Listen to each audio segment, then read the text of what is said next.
안녕하세요. 크립토튜브입니다. 이번 시간에는 알트코인 ETF 그리고 알트코인의 미래, 요즘에 좀 많이 힘들었었죠. 이렇게 흘러갈 것이다 라는 저의 주장이자 저의 예측을 담아봤습니다. 살펴보시죠. 제가 예전 기사를 조금 보여드릴 텐데요. 이게 이유가 있습니다. 과거에 했던 패턴이 똑같이는 아닌데요. 생각보다 비슷하게 흘러갑니다. 과거로 한번 돌아가 보겠습니다. 비트코인 현물 ETF 2023년 6월 달에 블랙록에서 비트코인 현물 ETF 신청을 했습니다. 23년 6월.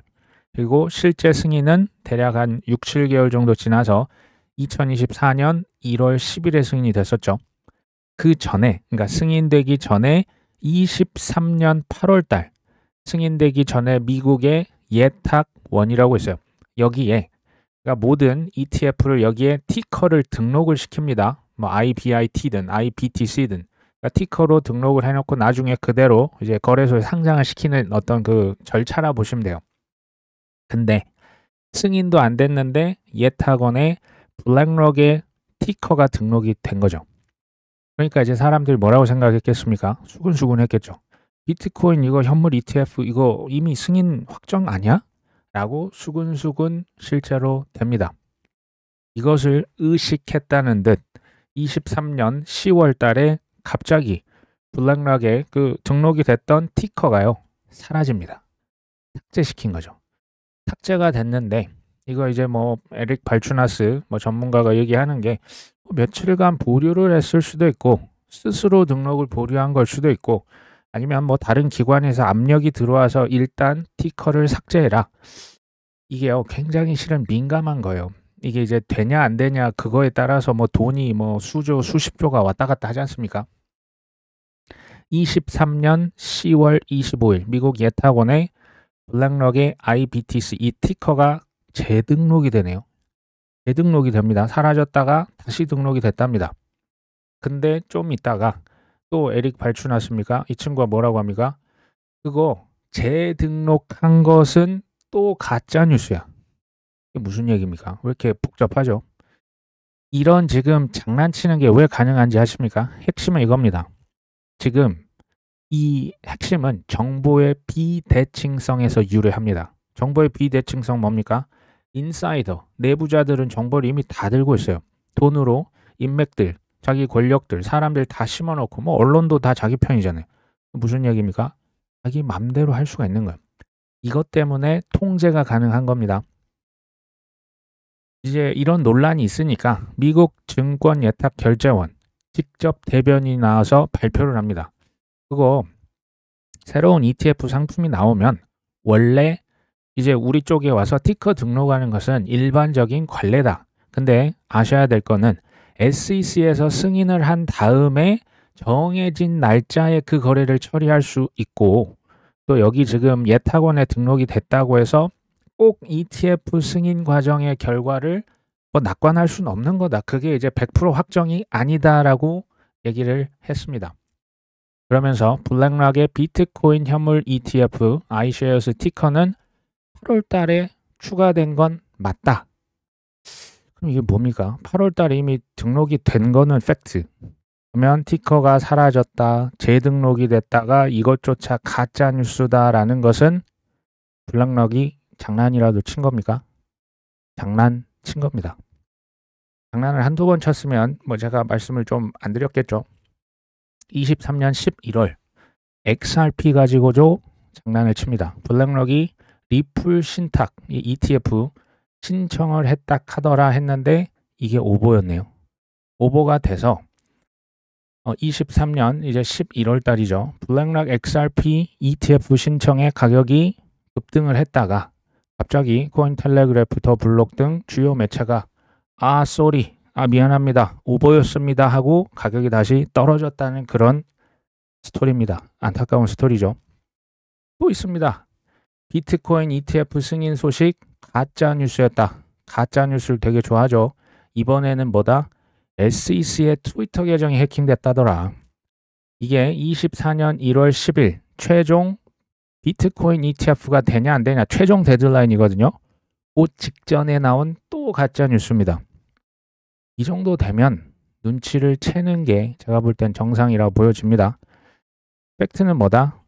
철저히 그들의 손아귀에서 놀아난다. 정보의 비대칭성, 이게 힘의 권력 싸움, 권력을 쥐고 있는 사람이 자기 마음대로 쥐락펴락 하는 거예요. 시간표는 그럼 누구 마음입니까?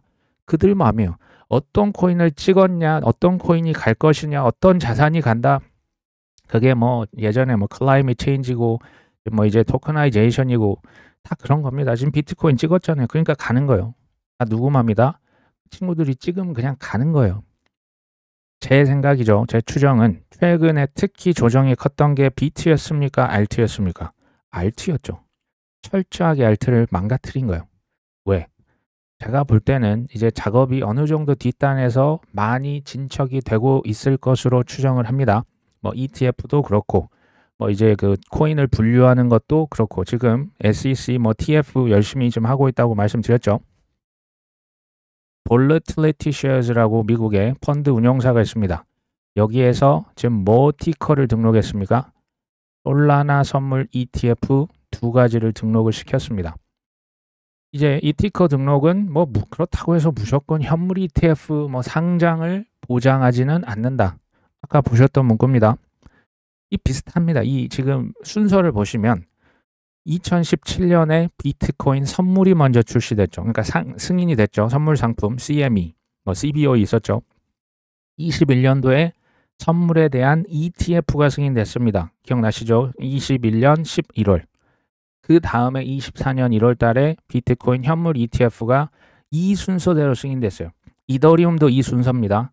솔라나도 딱 보니까 지금 느낌이 비슷한 거죠. 이거 제가 왜 그런지 말씀을 드릴게요. 비트코인 현물 ETF를 샀던 사람들, 기관들이 놀랍게도 절반 이상, 56%가 단타족, 비투족입니다. 헤지펀드 혹은 트레이딩하는 기관들이요. 저번에 말씀드렸죠. 이게 왜 이게 그 비밀이 숨어 있습니다. 그러니까 비트코인 선물과 비트코인 현물 가격이 왔다 갔다 하면서 그 차이가 커졌다 좁아졌다 하거든요. 선물 가격이 좀 더 클 경우가 실은 더 많아요. 근데 뭐 이렇게 왔다 갔다 합니다. 어찌됐건 선물과 현물의 가격 차이가 크면 클수록 위험이 없는 차익 거래가 가능해요. 이거 누구 좋으라고 한다고요? 빚으로 단타에서 그 차이만큼 쏙쏙 빼가는 누가 있다? 헤지펀드 트레이더가 56%라니까요. 장기 호들러는 44%밖에 안 돼요. 이게 어떻게 구체적으로 되는 거냐? 비트코인 현물 ETF를 삽니다. 그럼 현재 가격에 비트코인을 담겠죠. 동시에 선물 가격이 지금 더 현물 가격보다 높을 때를 상정한 겁니다. 그러면 비트코인 가격이 좀 더 낮죠. 비트코인 현물 ETF 샀고 동시에 선물 가격이 더 높기 때문에 숏을 베팅을 해요. 선물에서. 그러면 선물 가격과 밑에 있는 현물 가격 간의 차이를 위험 없이 꿀꺽 삼킬 수가 있습니다. 이게 가능해요. 누가 공정하다고 했습니까? 이거 ETF가 그래서 선물이 항상 먼저가 되는 겁니다. 뭐 투자자 보호 이거 아직도 믿는 분은 당연히 없겠죠. 참고로 말씀을 드렸고 솔라나, XRP, 라이트코인, 헤다라 이 네 개를 에릭 발추나스라고 하는 그 블룸버그 친구가 찍었어요. 제 생각에는 상반기에 신청이 계속될 것으로 봅니다. 특히 XRP 솔라나는 저는 블랙락이 상반기 들어올 거라고 생각을 하고 있고요. 실제 승인은 상반기에 될지는 솔직히 모르겠어요. 굳이 이제 상하반기를 하자면 저는 하반기 쪽을 봅니다. 알트코인 현물 ETF가 승인이 되고 실제로 본물이 터질 것으로 예상합니다.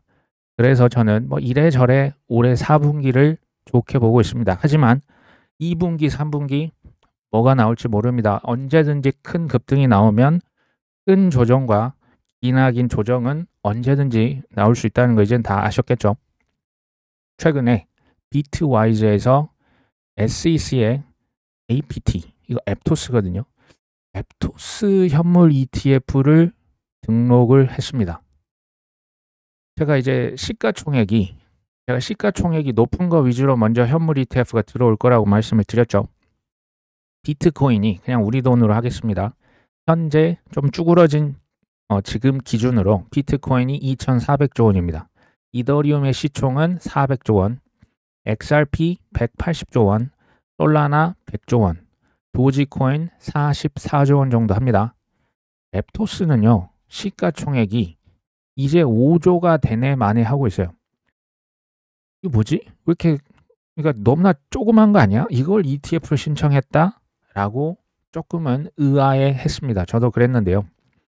근데 또 반면 생각해 보시면 이미 신청이 들어간 라이트코인 13조, 헤데라 시총 12조, 뭐 폴카닷도 한 13조 정도 하거든요. 뭐 그런 이제 시총이 굉장히 이제 갸냘픈 약한 작은 친구들도 실은 이미 그 현물 ETF가 이제 회사들에 의해서 이미 접수가 되고 있습니다. 아마도 시가총액 순으로 XRP, 솔라나, 라이트코인, 헤데라 아마 이 친구가 먼저 되지 않을까 싶긴 한데요. 저는 결국에는 알트코인, 웬만한 알트코인들은 다 승인이 될 것이고 파티가 시작될 것으로 봅니다. 개별 알트코인이 만약에 안 된다면 저는 지수로 뒤에서 말씀드리겠지만 인덱스 펀드처럼 아니면 인덱스 ETF처럼 지수에다가 그냥 집어넣어 버린 거 뭐 10개, 20개 집어넣어서 팔 거라고 저는 사실 확신을 합니다. 뭐 굳이 저는 고르라면 상반기보단 하반기가 좀 더 맞을 것 같긴 한데요. 뭐 그 시기는 저도 모릅니다. 작년 12월 27일 4개의 코인이 있는데 25년도 ETF 될 것 같은데 이게 이제 그 에릭 발추너스가 4개를 꼽았죠. 그 전에 그러니까 현물 암호화폐 ETF 홍수 문이 열릴 수 있다. 뭐 이렇게 작년부터 예측을 했고요. 올해 가장 먼저 될 것은 비트코인과 이더리움을 합쳐놓은 ETF. 이거 이미 3개나 승인이 됐습니다. 그 다음에 라이트코인, 헤데라, XRP, 솔라나. XRP, 솔라나는 뒤에서 말씀드리지만 SEC랑 아직 소송이 100% XRP가 아직 안 끝났습니다. 그래서 지금 좀 더 이제 뒤쪽에 배치를 했다라고 보고요. 뭐 어쨌든 작년 12월부터 지금 보니까 답안지를 이미 알려줬죠. 문제는 뭡니까? 가격을 훅 떨구면 아무도 믿지를 않습니다. 뭐 ETF건 뭐건 그냥 내 눈앞에서 막 주르륵 흘러내리니까 요게 계속 반복이 되고 있는 겁니다. 그러다 폭등이 나오면 우르르 달려들 겁니다. 또 그때 한번 밑으로 쑥 빼면 또 이제 뭐 끝났다, 뭐 하락장이다. 이 계속 반복되는 거예요. 발추나스는 먼저 통합 비트코인과 이더리움 ETF가 먼저 나올 것이고 이미 승인이 지금 3개나 이미 됐습니다. 굳이 따지면 비트코인 비중이 훨씬 높아요. 비트 한 7, 80%, 이더리움 한 20%뭐 이렇게 섞어서 팔고 있고요. 라이트코인, 그 다음에 헤데라, XRP, 솔라나 말씀드렸고 XRP와 솔라나는 뭐 지금 당장은 좀 어렵고 올해 한 후반기쯤에나 되지 않을까. 뭐 소송을 지금 얘기하는 거죠. 근데 이 소송 어차피 의미 없다고 좀 말씀드렸습니다. 알트코인 ETF 관련해서는 상반기에 블랙럭이 전 들어올 거라고 봅니다. 그 다음에 하반기 어느 시점이 되면 승인을 하겠죠. 뭐 정확히는 모르겠지만 최근에 혹독했더니 알트코인의 폭락과 저는 연관이 있다라고 자체적으로 추측을 하고 있습니다. 지금 심리는 비트만 킹왕짱이죠. 전 거기에서 항상 반대 매매에서 기회가 온다라고 말씀을 드리고 있죠. 근데요, 이게 결국에는 본인의 믿음과 확신대로 선택하는 게 투자입니다. 비트가 킹왕짱이면 그냥 비트만 꾸준히 그냥 하시는 것도 매우 좋은 방법이 될 수 있고요. 비트랑 난 알트를 섞어주겠다. 혹은 난 그냥 알트만 하겠다. 이거 본인께서 잘 판단을 하시면 됩니다. 중요한 것은 비트와 이더를 섞어주면 섞어줄수록 소위 말해서 그 위험도는 더 떨어질 겁니다. 리스크는 더 떨어진다고 봅니다. 그러니까 보수적이면 비트, 이더를 많이 섞으시면 좋고요. 결론은 뭐다? 알트 ETF 승인이 되기 전까지 떨어질 때마다 어떻게 보면 좀 눈물을 흘리면서 주워 담는 사람이 누구다? 위너다. 저는 이렇게 봅니다. 현재까지 나와 있는 알트코인 뭐 ETF 승인, 그러니까 누가 신청했냐, 이게 뭐 데드라인이 언제입니까? 승인될 확률. 라이트코인 승인 확률이 무려 지금 90%라고 보고 있고요. 솔라나 70%, XRP 65%, 도지코인 75%죠. 조금은 이제 불편할 수 있는 진실이 하나씩 이제 밝혀지고 있어요. 제 눈에는 뭐 그렇게 보입니다. 이 해당 지금 코인들이 상품이냐 증권이냐는 처음부터 중요한 게 아니었습니다. 왜 그런지 보여드릴까요? 여기 보십시오. 솔라나와 XRP, 여기 지금 영어로 뭐라 적혀있냐? SEC가 이 코인들을 상품으로 보고 있습니까? 라고 물어봤습니다. 솔라나, no. XRP, no. 그러면 얘네는 상품이 아닌 거예요. 예전 그 논리대로 하면 얘네들은 ETF 근처에도 못 오는 거예요. 고소당해야 되는데 지금 보시면 승인 확률이 70% 됩니다. 65%죠. 이게 지금 소송 때문에 그런 거지 사실상 저는 이거 뭐 100%라고 보지만 증권 여부가 상관이 없네요. 두 번째, 이건 뭐냐? 시총입니다. 라이트코인 시총이 13조, 솔라나 100조, XRP 180조 원, 도지코인 44조 원, 헤데라 12조, 폴카다 11조거든요. 시총이 크냐 작냐도 그렇게 중요한 게 아니었네요. 왜냐하면 여기 보시면 180조짜리도 있고 10조짜리도 있잖아요. 11조, 12조짜리도 있으면 시총이 크다고 꼭 ETF가 되는 것도 아닐 수 있는 거예요. 그들이 콕 찍어놨던 알트코인들은 예전부터 뭐 저는 이게 1년 전, 2년 전부터 저기 뭐 22년이었습니까? 뭐 세계 경제 포럼이다. 미국의 뭐 그 여러 가지 그 서클에 들어간 그 지원하는 블록체인들을 계속 말씀을 드렸던 게 답은 이미 정해져 있었던 거예요. 그리고 지금 이것만 알트코인 ETF가 될 것이다. 아니요. 여기에 더 추가될 겁니다. 제가 볼 때 아직 스위도 여기 지금 표현이 안 됐고 여기 더 많이 들어갈 겁니다. 뭐 비트코인 캐시도 아직 없고 도지가 되면 전 시바이누도 될 거라고 보거든요. 아직 더 많이 될 겁니다. 여기 보시면 파이널 데드라인이죠. 대충 10월 초, 10월 중순에 최종적으로 SEC가 결정을 해야 되는 날짜가 지금 조금 몰려있는 경향이 있죠. 이건 저의 생각인데요. 블랙락에서 조금 뭐 상반기 언제인지 모릅니다. 뒤늦게 블랙락도 특히 XRP 솔라나 ETF 신청할 겁니다. 그 다음에 최종 데드라인 그거랑 날짜를 얼추 비슷하게 맞출 거예요. 그러니까 블랙락 입장에서 보면 최종 데드라인이 아닌 거죠. 중간 데드라인에서 그냥 한꺼번에 승인을 하는 그런 방식이 과거 비트와 이더에서 됐었기 때문에 아마 비슷하지 않겠냐 그렇게 보고 있는 겁니다. 근데 10월보다 더 빨리 될 수도 있긴 합니다. 그러니까 10월이 될 수도 있고 그 다음에 뭐 갑자기 뭐 TF에서 코인 분류가 끝나고 신코인 법이 생각보다 빨리 통과가 된다면 ETF 더 빨리 나올 수 있습니다. 중요한 건 뭐다? 언제 될진 모르지만 된다라고 하는 확신이 진짜 있으십니까? 저는 이 확신 유무가 되게 중요하다고 보거든요. 근데 또 과거로 한번 가보겠습니다. 이더리움 현물 ETF가 승인되기 전 어떤 뉴스가 많이 나왔었냐? 비트코인에 비하면 수요 별로 없을걸? JP 모건, 번스타인 똑같은 얘기 하죠. 그리고 생각보다 이거 뭐 되겠어? 자금 유입이 생각보다 인기 없을 것 같은데 실제로 별로 인기는 없었어요. 그러니까 이때는 아예 그냥 ETF 자체가 이더리움이 안 될 거란 예측이 줄을 이뤘어요. 특히 5월 전, 4월 달에 기사 찾아보시면 많습니다. 근데 그도 그럴 게 뭐 블랙락, 피델리티, 월가의 전통 금융사들이 주로 비트코인만 영업을 주로 했습니다. 이더리움 관련 막 이렇게 떠든 기억이 별로 안 나요. 그리고 제일 중요했던 사실 이더리움의 그 주요 셀링 포인트는 이자였거든요.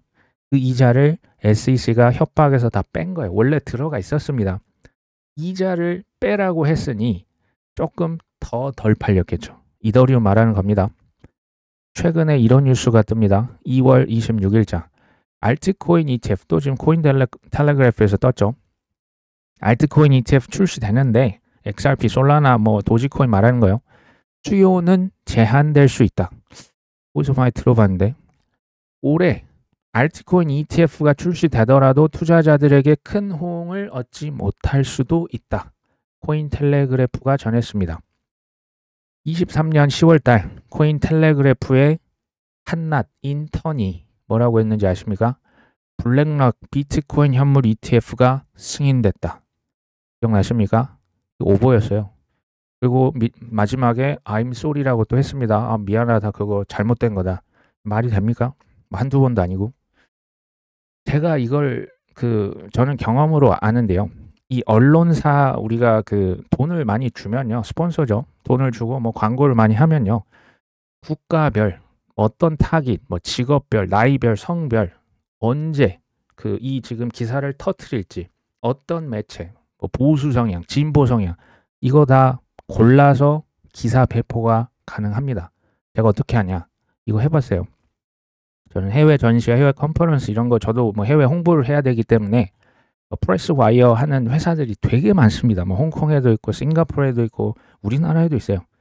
그런 대행사들이 많은데 실제로 가격표 메뉴가 있어요. 그냥 골라서 돈 비싸면 더 좋은 매체, 우리로 치면 뭐 조선일보, 뭐 동아일보 좀 더 비쌉니다. 이거 있습니다. 이거 하고 있는 겁니다. 어찌됐건 여기서 뭐라고 하냐, 솔라나 같은 알트코인에 대해서 알 만큼 코인 잘 알고 있는 투자자들은 이미 다 산 거 아니야? 뭐 온체인이든 현물 거래소, 우리로 치면 업비트에서 이미 다 들고 있겠지. 솔라나 뭐 ETF 나온다고 뭐 있겠니? 지금 이런 얘기고요. 또 다른 사람은 솔라나 도지코인 지금 관심이 있다면 샀겠지. 지금까지 안 사고 있겠습니까? 라는 얘기예요. 그럴듯하죠. 가격은 어떻게 하면 상승이 됩니까? 공급보다 수요가 당연히 더 많으면 가격이 올라갑니다. 근데 여기서 말하는 이 친구들은 뭐라고 하냐? 수요가 있는데 고인물이야. 걔네들 이미 다 샀어. 신규 수요 없을 것라고 하는 거예요. 근데 ETF 승인이라고 하는 것은요, 가만히 생각해 보시면 기존에 안 샀거나 뭐 여러 가지 이유로 안 샀거나 못 샀던 신규 기관들과 개인들, 대기업들, 뭐 연금펀드, 국부펀드 이런 신규 큰 회사들의 유입을 가능케 합니다. 이게 ETF의 힘이에요. 그렇게 치면 이 친구들은 제가 볼 때 지금 절반은 숨기고 있는 겁니다. 어찌됐건 재산 관리자, 그러니까 에셋 매니저죠. 기관 투자자들은 암호화폐 시장 전반을 수동적으로 추적하는 인덱스 펀드에 포함될 경우에 알트코인을 보유할 가능성이 더 높다. 저는 이 말은 당연히 동의합니다. 지금까지도 코인을 안 산 사람들, 기관들, 그러니까 못 산 사람들도 있고 안 산 사람들도 있어요. 생각해 보십시오. 지금 왜 안 샀을까? 코인 거래소 새로 뚫는다는 거, 우리야 이제 그냥 업비트 뭐 K뱅크 해가지고 하면 되는데 기관 입장에서 생각하면 이건 골치 아픈 거예요. 거래소 해킹되면 누가 책임져 줍니까? 아직도 지금 애매하잖아요. 코인 거래소, 또 개별 코인, 소위 말하는 그 비트도 지금 살까 말까 하는데 지금 잡코인 ETF 나왔다고 사겠습니까? 그럴 수 있다는 거예요. 전통 금융은 생각보다 보수적입니다. 이 사람들이 제일 좋아하는 방식이 뭐냐? 지수에 투자하는 거예요. 지수, 인덱스 펀드, S&P 500 지수, 나스닥 지수, 코스피 지수, 코스닥 지수. 왜? 인덱스는요, 수동적이에요. 수동적으로 투자한다라고 하는 게 뭐가 좋냐? 이게 일단 본인들이 해본 방식이랑 굉장히 익숙하죠. 코인 거래소, 이게 전혀 평생 접했던 게 아닐 수가 있고요. 그리고 기존에 했던 그 안전하잖아요. 그러니까 증권법에 의해서 보호가 됩니다. 세금이요, 알아서 해줘요. 증권사에서 알아서 해줍니다. 그 기관, 그것 때문에 수수료 받는 겁니다. 보관, 이 비트코인 내가 샀는데 이 보관 어디다 할 겁니까? 해킹되면 그거 누가 책임집니까? 이거를 누가 알아서 해준다? ETF 하면 블랙락, 피델리티, 우리로 이제 나중에 뭐 신한은행, 우리은행, 국민은행 얘네들이 다 알아서 해줘요. 뭐 증권 신고 복잡합니다. 이걸 누가 한다고요? ETF 사면 기존이랑 다를 게 없다니까요. 엄청 편리한 거예요. 그래서 기다리고 있는 기관들이 많다 적다 많이 있을 거라고 저는 추정을 합니다. 물론 개별 알트코인 현물 ETF를 승인을 해도 아까 말씀드린 그 지금 전통 금융에게 큰 관심이 없을 수는 있어요. 비트코인만큼은 전 관심이 당연히 없다고 봅니다. 오히려 탑 20, 탑 30, 그러니까 시총 큰 거 그냥 묶어가지고 파는 거, 뭐 디지털 라지캡, 이거 이미 그레이스케일에 있습니다. 이자 주는 펀드, 스테이킹 ETF, AI 섹터별 펀드, RWA 펀드, 이런 것들 아마 인기, 그러니까 혹시 모르니까 이런 것들 다 나올 거고요. 제일 제가 볼 때 앞으로 활성화될 것은 지수 펀드예요. 이미 뭐 나스닥이다 하다못해 우리나라 업비트도 지금 다 크립토 그 지수가 있어요. 우린 지금 뭐 별 관심이 없지만 지수에 투자하는 사람들이 굉장히 늘어날 겁니다.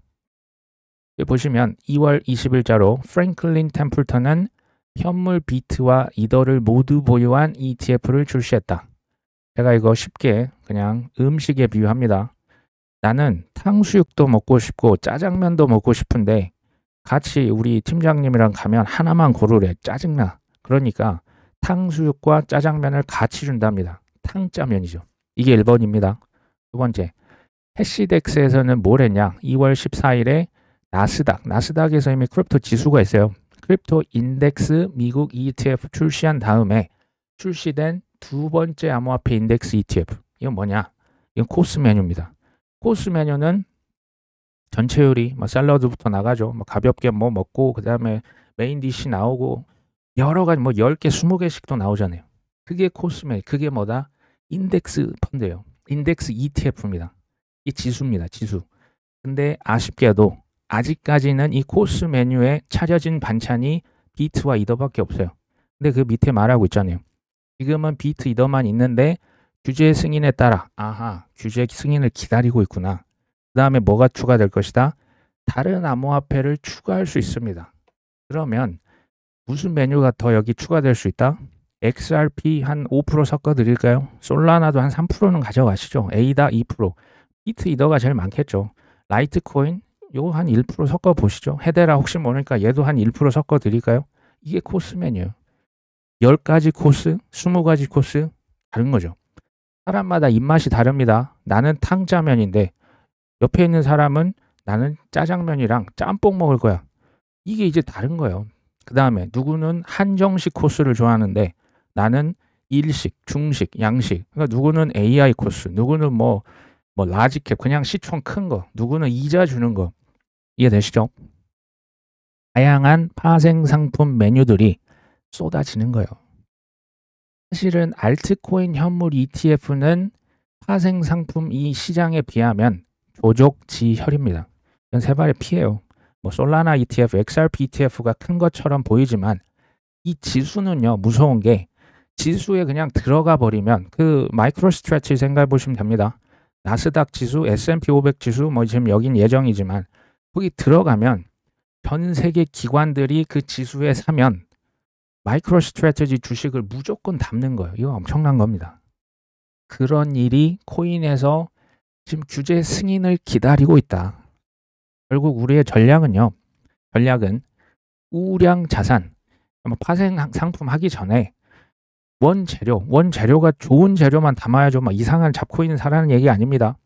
우량 자산, 원재료. 코인으로 치면 비트, 이더, 솔라나, XRP, 카르다노, 도지코인 이런 친구들 사놓고 뭐 하면 된다? 아무것도 안 하면 뭐 각종 뭐 파생 상품 지수 뭐 ETF 나오면 나올수록 우리 코인 올라가는 거예요. 더 많이 사는 겁니다. 그렇게 가져가셨으면 좋겠다. 물론 인내는 필수겠죠. 오늘 방송은 여기까지 합니다. 끝까지 시청해 주셔서 감사합니다.